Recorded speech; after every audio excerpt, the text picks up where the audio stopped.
I'm looking forward to working with you. It was Rena, a junior, who said this to me in a tone of voice, drawing out the end of words which I really hate. I was unlucky enough to become her trainer. My name is Jake. I am a 28-year-old company employee. Since I joined the company as a new graduate, I have been one of the top sales performers. This is all because my colleagues who are older than me taught me the ropes of sales. I wanted to be just like him. So when the section chief asked me to be in charge of training the new hires, I was honestly pleased. The colleague who had taught me had been promoted and moved to a different department. There might not have been anyone else suitable for the job other than me. That's what I thought at the time. But now that I think about it, the attitude of the section chief who approached me was also somewhat strange. I found out the reason for his strange attitude the day before a new mid-career hire was scheduled to arrive. The section chief said, "Actually," and I was surprised to hear what he'd say after that. To my surprise, he told me that the new mid-career hire was the daughter of our executive director. So he reminded me to be careful how I treated her. I was scared, but the section chief said something appropriate like, "Well, I'm sure you'll be fine."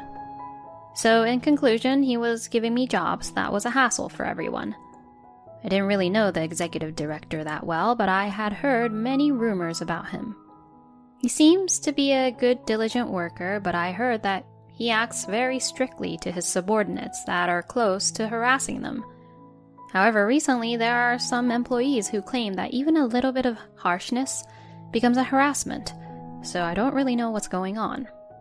Anyway, I decided that no matter who the person is, I must instruct him or her appropriately. Then the new employee arrived. Her name is Rena. She is 25 years old, 3 years younger than me. The section chief is trying his best to flatter her. I felt uncomfortable, but I treated her as a newbie. She began to say this, "I'm Rena. Nice to meet you," in a very shallow tone, which was not appropriate for the workplace. I also greeted her. Rena looked at me with a scrutinizing look. You don't look like you can do your job. Are you okay?" I was annoyed by her words, but managed to hold back. "I have the top sales record, though." Rena laughed at me as if I was an idiot. "Oh, someone like you? Really? Well, I don't really care. By the way, you know who my father is, right?" I can't believe she would say such a thing to me. But Rena continues. "My dad said that it's not good to be unemployed forever, so I had no choice but to come here. He said I'm beautiful, so I'm suited for sales." I continued to be astonished at the words coming out of Rena's mouth. "My dad told me that I can get a contract easily if I smile and laugh next to you, so you don't really have to teach me the difficult stuff." Her attitude left me speechless. Rena's face was perfectly normal. Is she a very confident person? Well, she may be suited for sales in a way, but it's not an easy world where she can make sales just by smiling. I don't mean to be rude to people who join the company due to network, but she doesn't really have to show it off that much like that. I had a headache from day one, but I did what I had to do. I stayed with her for a few days and taught her how to do her job, but Rena immediately said, "What? I don't understand." When I pointed out her mistakes, she was clearly vexed, and it was extremely difficult to work with her.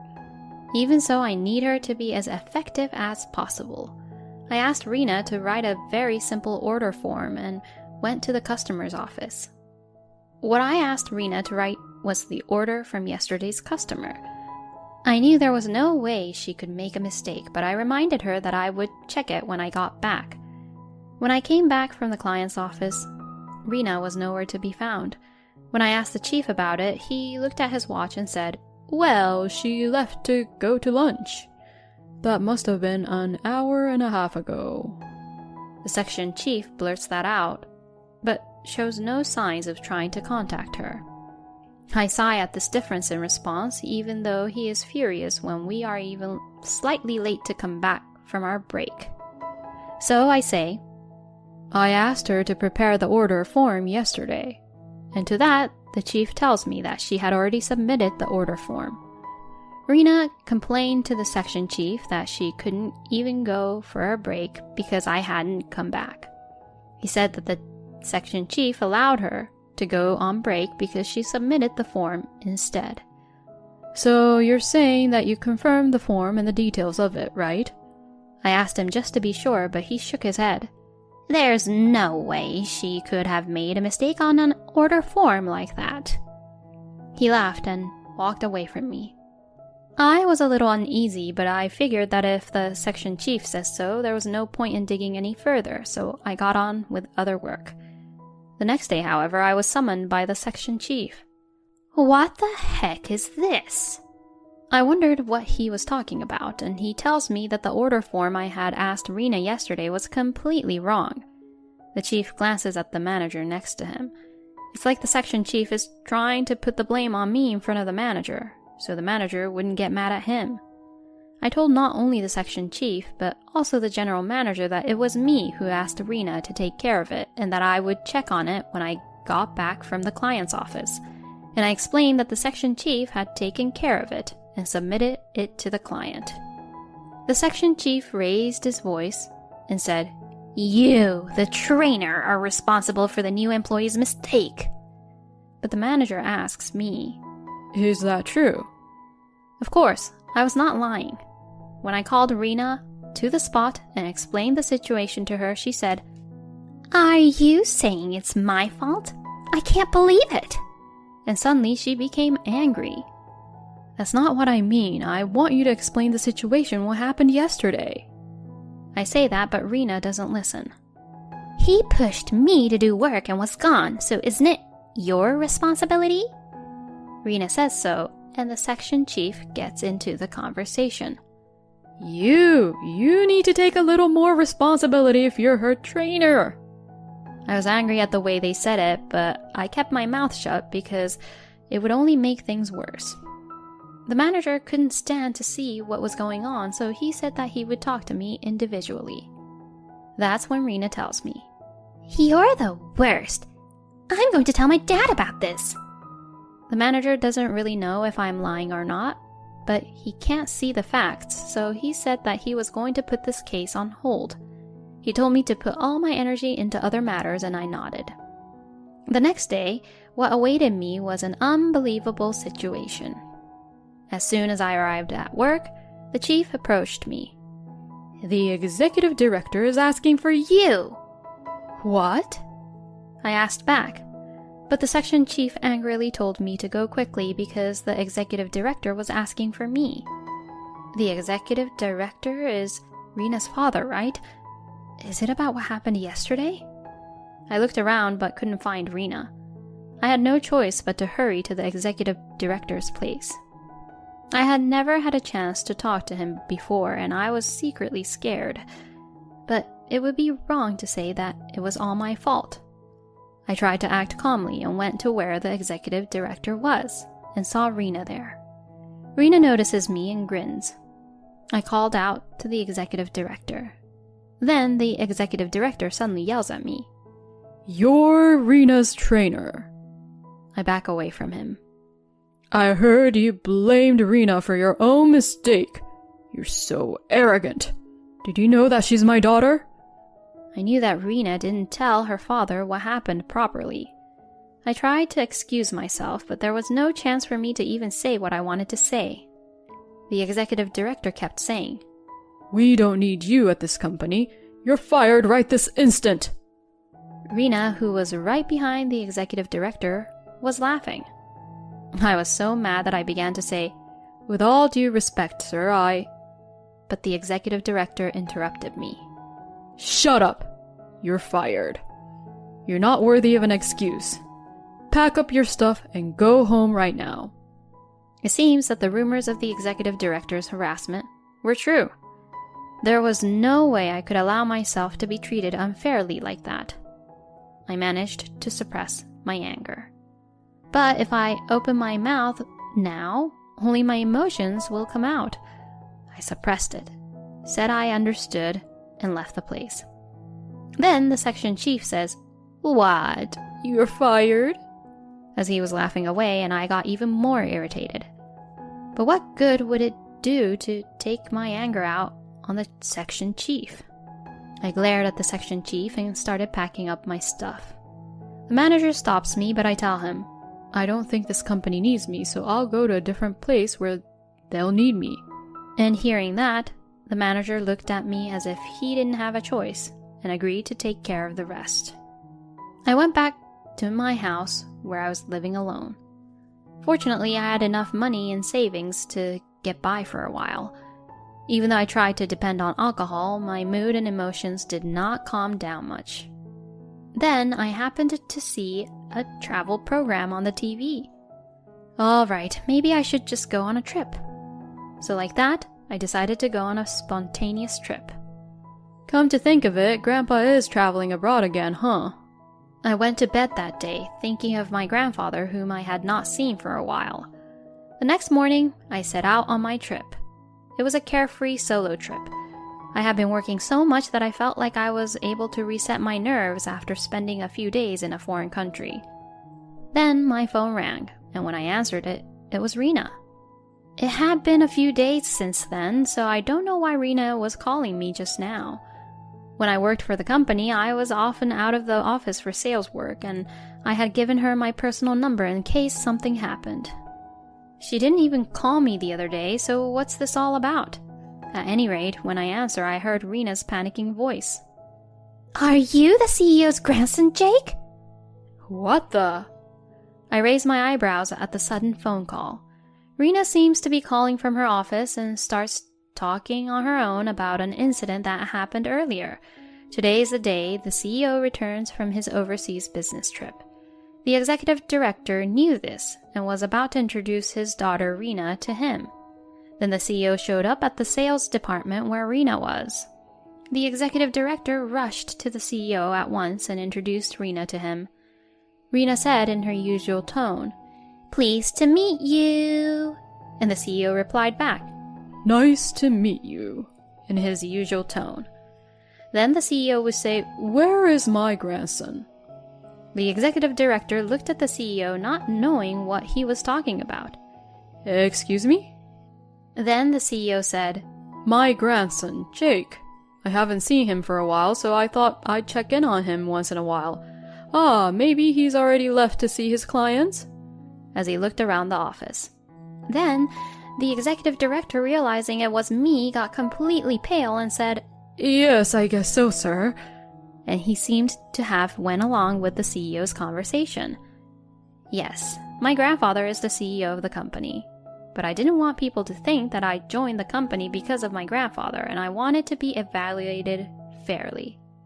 I had talked to a senior colleague who had helped me before about who I am, but he said, "If you want to test your ability, it might be better to keep quiet." And since then, I have never told people about it, partly because I was told to keep it to myself. We have the same last name, but it's a common last name, so I've never been noticed. It's rare for my grandfather to show up in the sales department like he did this time. "That's why you should come back now," Rena says to me in a trembling voice. "It was your father who said I was fired, remember? He didn't even listen to my side of the story, and I can't just disobey the executive director's order, could you?" "But if I don't do anything about this, my dad will be fired. Please, come to the office as soon as possible." Rena's voice was so loud that I involuntarily pulled my phone away from my ear. "Oh, I can't. I've been fired, and Grandpa wouldn't fire your dad unfairly like that. Tell the executive director to talk to the CEO about the justifiable reason for firing me." Well, if there is such a justifiable reason, though. I said so bluntly and hung up the phone. After that, Rena continued to call me, so I got annoyed and blocked the calls. That night, Grandpa called me and I told him everything. Grandpa was surprised to hear that I had been fired, but then he laughed and said, So, Jake is unemployed now, huh? I felt guilty because I had worked so hard so that I could be useful to Grandpa. But Grandpa is planning to start up a group company soon, and he wants me to go there. It's a small company, but I wanted to leave it to you, Jake. Grandpa took the trouble to show up at the sales department, apparently to talk about this. A few days later, I was called by the CEO to the company. Then Rena saw me and ran up to me. For some reason, the executive director was there too. Jake, you're back. Well then, now Daddy will... She starts to say something like that, but I cut her off. I didn't come back to the company to work here because I was fired by the executive director. I was just summoned by the CEO today. I stare at the executive director as I say this. The executive director changes color and averts his gaze. Rena shrugs. Please don't say that. They say that the sales department's performance dropped because you're gone. And to take responsibility for that, my dad is coming to the sales department next month.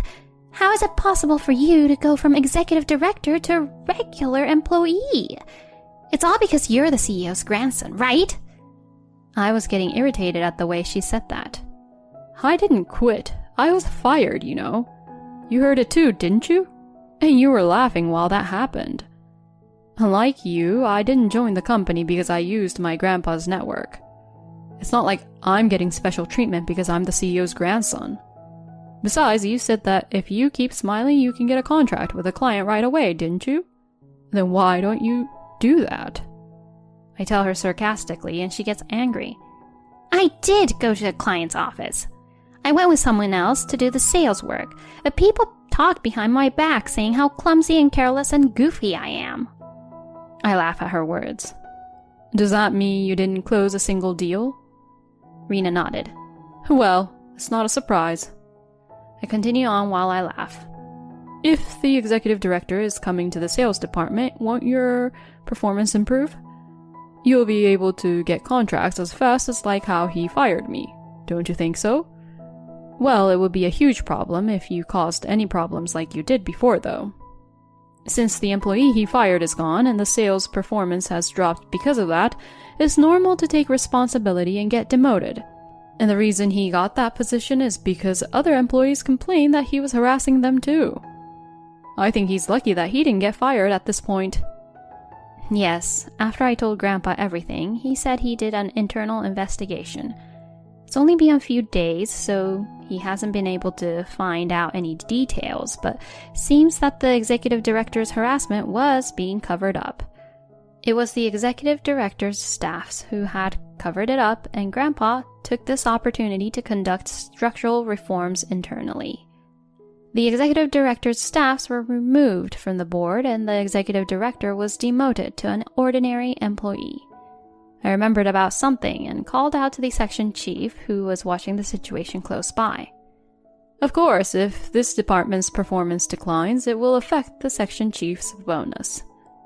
Please do your best, I say with a smile, and to that, the chief says, I'm really sorry, as he apologizes, looking a little frightened.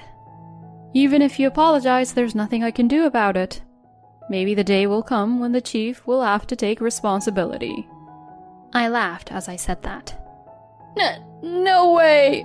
I'll do anything! I'll apologize!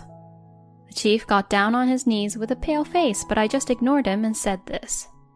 I've been put in charge of an affiliated company, so there's no need for you to apologize to me. Only the manager was happy that I was put in charge of an affiliated company. He was on my side from the beginning to the end, so I asked him, "Did you know that I was the grandson of the CEO?" But to that, he laughed and replied, "I had no idea. I just recognized you as a good employee." I was simply happy to hear him say that. After that, the ex-executive director moved to the sales department, but his sales performance was terrible. Rena went with her father to a difficult customer and the contract was cancelled. The ex-executive director was sued by another employee for his harassment, and he quit the company because he was unable to stay there. The sales department received some excellent people through headhunting, and Rena was told by them that she was not good at her job. so she quit. I imagine that Rena and her father are at their wits' end right now, their pride being shredded like that. The section chief has been demoted to a normal employee and his former subordinate has become his boss. When the ex-chief was unhappy about it and swore at him, people around him started laughing at him for being pathetic, and I heard that the ex-section chief eventually resigned because he couldn't bear to stay there too. And I contributed myself to the establishment of an affiliated company. And I am now happily working as the CEO of that company.